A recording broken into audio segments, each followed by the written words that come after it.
Welcome back, everyone, to another game submitted to our website. Today we have an exciting clash from the titled Tuesday Grand Prix, featuring the speed demon Nihal Sarin with the white pieces, opening with e4.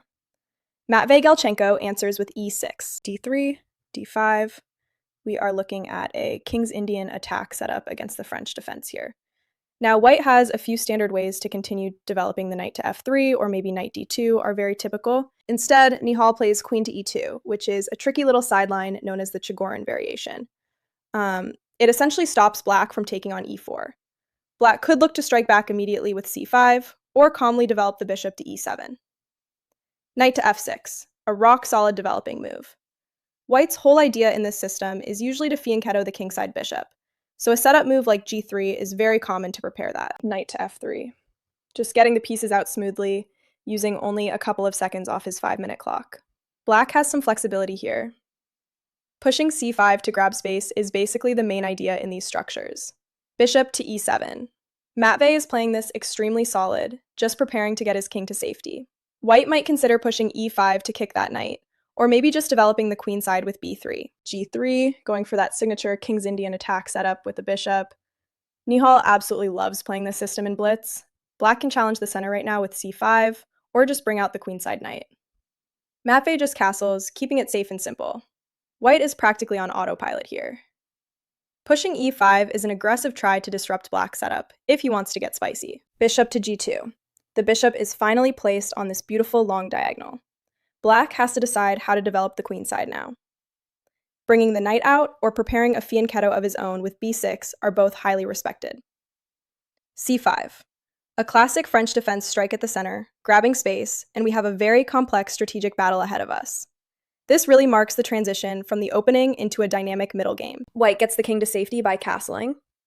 Black plays the knight to c6. White pushes the pawn to a4. This is all about grabbing space on the queen side and clamping down on black's expansion ideas. Black moves the rook to b8. The idea here is often to support a future pawn push to b5, fighting back for queenside control. White develops the bishop to f4, eyeing the center and creating an immediate threat to just capture the rook on b8. Black just brings the rook back to a8. A bit of a mysterious choice, but it directly prevents white from grabbing the rook, maybe realizing the previous plan wasn't going to work out. White slides the rook over to e1. Black plays pawn to b6, securing the c5 pawn, and preparing to put the bishop on the long diagonal. Now pawn to e5. I like this. White pushing the pawn here shows that they have a good understanding of when to grab space. It also kicks the defensive pieces away from their nice central posts, threatening to just take the knight on f6. Black brings the knight to d7, safely stepping out of the pawn's path and dodging that capture. White thrusts the pawn to h4. This is a clear signal that white is thinking about launching some aggression on the king side. It looks like a simple pawn push now, but this is laying the groundwork for a massive attack later. Black finally puts the bishop on b7. Notice how the d7 knight is somewhat blocking the bishop's scope right now, but black is staying solid. White plays pawn to c3, solidifying the center and giving the queen some breathing room. Black brings the queen to c7, keeping a watchful eye on the center. Look at this pawn skeleton, guys. It tells the whole story of the position. See how white has this aggressive wedge with the pawn on e5? And check out black's backward pawn on a7, just lagging behind on the queen side. This structure completely cramps black's position, literally splitting the board in half. White should just use all this extra space to launch a massive attack over on the king side. Always let your pawn formation show you exactly where to aim your plans. White moves the knight to d2. Black slides the rook to c8. White maneuvers the knight to f1 to prepare a kingside journey. Black brings the queen back to d8. White brings the knight to h2. Black pushes the pawn to a6, probably hoping to create some counterplay on the queen side eventually. White jumps the knight to g5. The pieces are really starting to swarm around black's king. Black pushes the pawn to h6. Pushing this pawn is a very necessary reaction, asking that invading piece a serious question and threatening to just capture the knight. Now you might be wondering, wait, why didn't black just take that pesky knight on g5 with their bishop? Well, if they had taken it, white would instantly recapture with the h-pawn, creating a massive, suffocating space advantage around the king. So yeah, that's exactly why they had to push the pawn to h6 instead. White plays queen to h5 in just 1 second, leaving the knight for the taking. While mathematically slightly inaccurate, practically it creates massive complications near the enemy king. White ignores the threat to the knight and instead sets up a nasty idea of crashing through on f7, paving the way for a powerful knight jump to e6. It's a bold peace offer. Black happily captures the knight with the pawn, picking up material and putting an end to that f7 invasion idea. However, black is threatening to push the pawn to g6 to attack the queen, or simply capture the bishop on f4. White recaptures with the pawn, opening up lines towards the enemy king and neatly sidestepping black's threat. Defending against this kind of pressure is an absolute nightmare in a fast-paced game. Black plays the knight to f8 after thinking for over a minute. The complexity of the position clearly demanded a lot of thought here. It brings a crucial defender to the king side. White brings the other knight to g4, adding more fuel to the fire. Black puts the knight to g6, trying to defend the king side. White plays bishop to f3 almost instantly, and that is a massive blunder. Rushing moves like this when the tension is peaking completely throws away the advantage. At this point, I think it would have been better to drop the bishop back to d2. Black responds with pawn to d4. And this is also a terrible blunder. Black had a chance to consolidate, maybe by sliding the king over to f8. But pushing the center pawn gives white a huge lifeline back into the game. White steps the king to g2, preparing to swing the rook. But after thinking for nearly half a minute, this is yet another blunder. It shows how incredibly difficult it is to calculate correctly when the board is on fire. Let's look at a better variation. Better would have been to move the bishop to e4. And black would play knight to a5. Then the bishop would take on g6. This would look much better.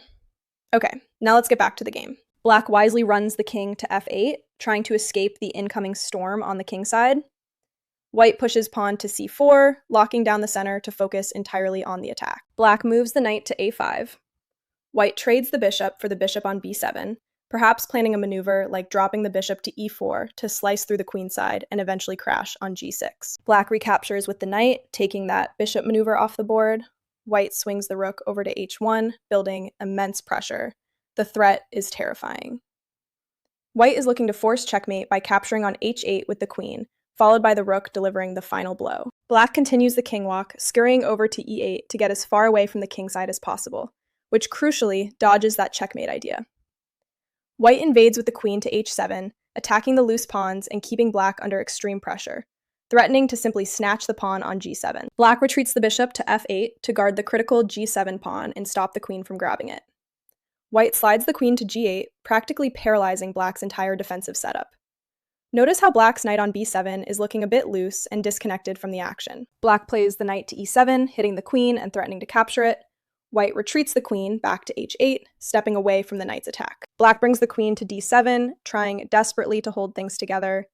White drops the rook to h7, staring directly down at black's fragile position. White is preparing a devastating peace offer on g7, aiming to shatter the defenses entirely. Black plays the knight to g6. This is a blunder. It does stop the immediate rook capture on g7 and aims to jump the queen to c6 to fork the king and grab the queen on h8. However, at this point, I think it would have been better to play the queen to c6 right away. White steps the queen back to g8, reapplying the bind and getting out of the way of that nasty queen check idea. Black throws in a check with the queen on c6. White simply blocks the check with the pawn, renewing the threat to burst through on g7 with the rook. Black plays the knight to e7 very quickly. Moving so fast in a complex position often leads to disaster, and here it just collapses everything. It prevents the g7 capture by hitting the queen, but I think it would have been better to just walk the king over to e7 instead. White jumps the knight to f6 with a check. This brilliant move completely ignores the threat to the queen and rips the position wide open.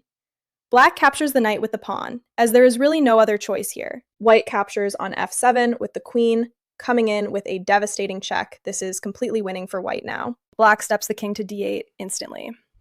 At this point, the position is completely lost, and moving this quickly just brings the end closer. Black threatens to grab the pawn on e5, but it's much too late. It would have been better to run the king to d7. White grabs the bishop on f8 with check, and black's position is completely falling apart. White doesn't even care about the e5 pawn. Black offers a trade of queens on e8, threatening to take white's queen. White happily accepts the trade and captures the queen with check, completely removing any danger. Black recaptures with the king. We have officially transitioned into the endgame! But it is completely hopeless for black, despite being up a piece, due to white's overwhelming position and clear winning plan to push their advantages. Black is eyeing the e5 pawn. White captures the pawn on f6, eliminating that threat and creating a terrifying passed pawn. White is planning to just capture the knight on e7 with check, clearing the path to swing the other rook over and dominate. Black moves the knight to g6, stepping out of the way of the rook. White captures the knight on b7, winning back the piece. With a clear material advantage and an overwhelming position, black has absolutely no way back, making this the decisive final move of the game. What a wild ride that was! This game perfectly demonstrates why king safety is absolutely paramount, and how defensive tasks are practically much harder than attacking. Once the momentum shifted, it was nearly impossible to hold the position together. Let me know what you thought of this crazy attack in the comments, and don't forget to subscribe for more chess recaps.